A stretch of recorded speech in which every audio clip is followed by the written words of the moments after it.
പുതിയൊരു വീഡിയോയിലേക്ക് എല്ലാവർക്കും ഒരിക്കൽ കൂടി സ്വാഗതം. ആമസോൺ, ഫ്ലിപ്കാർട്ട് ഇതിലൊക്കെ ഇപ്പോൾ സെയിൽ നടന്നുകൊണ്ടിരിക്കുകയാണ്. ഇത് ഫ്ലിപ്കാർട്ടിൽ നിന്ന് വാങ്ങിച്ചതാണ്. 199 റുപ്പീസാണ്. പ്ലസ് 3 റുപ്പീസ് വരും ഇതിൻ്റെ പ്ലാറ്റ്ഫോം ചാർജസ് എന്ന് പറഞ്ഞ്. ടോട്ടൽ 202 റുപ്പീസ് ആവും നമ്മൾക്കിതിന്. സാധാരണ സമയങ്ങളിലൊക്കെ ഇതിന് 399 499 റുപ്പീസൊക്കെയാണ് ഇതിൻ്റെ വില വരുന്നത്. ഇതാദ്യം തന്നെ ഇതെന്താ സാധനം എന്ന് കാണിച്ചു തരാം.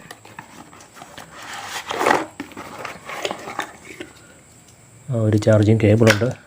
ഇതൊരു റീചാർജബിൾ ഫാനാണ്, ചെറിയ ഫാന്, പോർട്ടബിളായിട്ടുള്ള. നോക്കുക, ഇതാണ് ഇതിൻ്റെ ലെങ്ത്.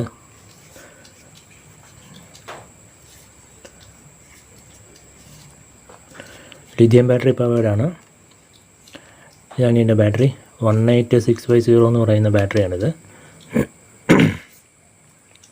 ഇതിങ്ങനെ എടുക്കാൻ പറ്റുന്നില്ല. ഇവിടെ നമ്മൾക്ക് ബാറ്ററി റിമൂവ് ചെയ്ത് വേറെ, അതായത് എന്തെങ്കിലും പിന്നീട് ഉപയോഗിച്ച് വീക്കാകുമ്പോൾ നമുക്ക് പുതിയ ബാറ്ററി ഇടാവുന്നതാണ്. റീചാർജബിളാണ്. അതേപോലെ തന്നെ ഇത് വരുമ്പം ഇവിടെ ഒരു പ്ലാസ്റ്റിക് ഷീറ്റ് വെച്ചിട്ടുണ്ടായിരുന്നു. ഞാൻ ജസ്റ്റ് ഇത് വർക്കിംഗ് ഒക്കെ നോക്കിയതാണ്. നിങ്ങൾ കണ്ടില്ലെങ്കിൽ ഇതെടുക്കണം, ഇതെടുത്തില്ലെങ്കിൽ ഇത് വർക്കാകത്തില്ല. ഇത് ബാറ്ററി ഡിസ്ചാർജ് ആയി പോകാതിരിക്കാൻ വേണ്ടി വെച്ചിരിക്കുന്നതാണ്.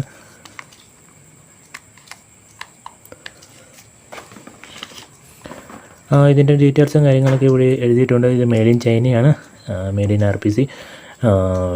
123 ഗ്രാംസ് TG S9 എന്ന മോഡലാണ്. മറ്റുള്ള കാര്യങ്ങളൊക്കെ ഇവിടെ എഴുതിയിട്ടുണ്ട്. 3 മോഡലുണ്ട്: ലോ, മീഡിയം, ഹൈ, അതേപോലെ തന്നെ ഓഫ്. ഇതിൻ്റെ MRP ഇവിടെ കാണുന്നത് 999 റുപ്പീസാണ്. 1000 റുപ്പീസിനടുത്ത്. ചൈന പ്രോഡക്റ്റാണ്. എന്തായാലും നല്ല ക്വാളിറ്റി. ഇത് ചീപ്പ് മെറ്റീരിയലൊന്നുമല്ല, ഇത് അമങ്ങി പോകത്തൊന്നുമില്ല. നല്ല ബലമുള്ള മെറ്റീരിയലാണ്. മൈക്രോ USB ചാർജിങ് ആണ്. ഇവിടെയാണ് നമുക്ക് ചാർജ് ചെയ്യേണ്ടത്. സാധാരണ 1 amps ഉള്ള ഏതെങ്കിലും അഡാപ്റ്റർ, അല്ലെങ്കിൽ ഏതെങ്കിലും ഒരു അഡാപ്റ്റർ വെച്ച് ചാർജ് ചെയ്താൽ മതി. ഇതിൻ്റെ കൂടെ അഡാപ്റ്റർ വരത്തില്ല. നമുക്ക് ഇതിൻ്റെ കൂടെ ഒരു സ്റ്റാൻഡുണ്ട്. ഇതിങ്ങനെ വെച്ച് ഉപയോഗിക്കാം. ഇവിടെ കണ്ടു, ഇവിടെ ഇത് ഗ്രിപ്പ് കൊടുത്തിട്ടുണ്ട്. ഇവിടെ നമുക്ക് മൊബൈൽ ഇങ്ങനെ വെച്ചിട്ട് ഉപയോഗിക്കാൻ പറ്റും. ഈ ഫോട്ടോയിൽ കാണുന്ന പോലെ മൊബൈൽ നമുക്ക് ഇങ്ങനെ വെച്ചിട്ട് ഉപയോഗിക്കാൻ പറ്റും. ഇപ്പം ലോ മോഡിലോട്ട് വന്നിട്ടുണ്ട്. Medium, high. നല്ല സ്പീഡും നല്ല കാറ്റുമുണ്ട്. അപ്പോൾ 199 റുപ്പീസിന് മുതലാണ് ഈ സാധനം.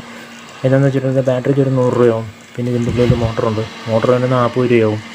എല്ലാം കൂടി ചേർത്ത് നമുക്ക് ലാഭം തന്നെയാണ്. പക്ഷേ 399 അല്ലെങ്കിൽ 499 എന്നൊക്കെ പറയുമ്പോൾ കുറച്ച് വില കൂടുതലാണ്. അപ്പോൾ ഫ്ലിപ്കാർട്ട്, ആമസോണിൽ ഇങ്ങനെയൊക്കെ വാങ്ങിക്കുമ്പോൾ നിങ്ങൾ ആവശ്യമുള്ള സാധനങ്ങൾ കാർട്ട് ചെയ്ത് വയ്ക്കുക. സെയിലൊക്കെ വരുമ്പം എപ്പോഴും വില കുറവൊന്നും ആയിരിക്കണമെന്നില്ല. അത് എപ്പോഴാണോ വില കുറയുന്നത് ആ സമയത്ത് നിങ്ങൾക്ക് വാങ്ങിക്കാവുന്നതാണ്.